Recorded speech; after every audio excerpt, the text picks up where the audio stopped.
মুস্তাফিজ একজন smart bowler, অন্যদের থেকে আলাদা। তার বোলিংয়ের ভিডিও দেখে প্র্যাকটিস করার পরেও বল ব্যাটে লাগানো যায় না।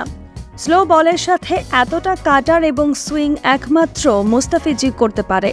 এরকম বোলার ক্রিকেটে খুব কম আছে।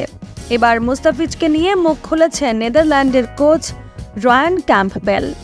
4 ওভারে 17টি ডট বল, শেষ 2 ওভারে মাত্র 3টি রান, মোট 12 রান দিয়ে একটি গুরুত্বপূর্ণ উইকেট। এই হচ্ছে নেদারল্যান্ডের সাথে মুস্তাফিজের বোলিং পারফরম্যান্স। যেখানে অন্য বোলাররা একপাশ থেকে ব্যাটসম্যানদের কাছে মার খাচ্ছিল, সেখানে ভিন্ন ছিল মুস্তাফিজ। তার বল লাগাতেই পারছিল না নেদারল্যান্ডের ব্যাটাররা। মূলত মুস্তাফিজের ডট বলের কারণেই 25 রানের জয় পেয়েছে বাংলাদেশ। মুস্তাফিজ যদি আরেকটু বেশি রান দিত তাহলে হয়তো হেরে যেত বাংলাদেশ, কিংবা খুব সামান্য ব্যবধানে ম্যাচ জিতত। তাই তো মুস্তাফিজকে নিয়ে অবশেষে মুখ খুলেছে নেদারল্যান্ডের কোচ রয়ান ক্যাম্পবেল।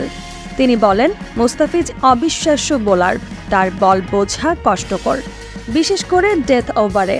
স্লো বলের সাথে এত সুন্দর কাটার সাথে সুইং, মুস্তাফিজের হাতের কাজ অসাধারণ। মুস্তাফিজ আধুনিক ক্রিকেটের স্মার্ট একজন বোলার, অন্যদের থেকে আলাদা। তার বল নিয়ে ম্যাচের আগেই চিন্তায় ছিলাম। ভিডিও দেখে প্র্যাকটিস করেও তার বল খেলতে পারেনি। মানতে হবে সে বিশ্বের সেরা বোলার।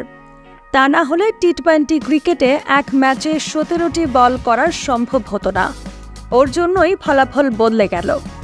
এভাবেই ফিজের প্রশংসা করছিলেন রয়ান ক্যাম্পবেল।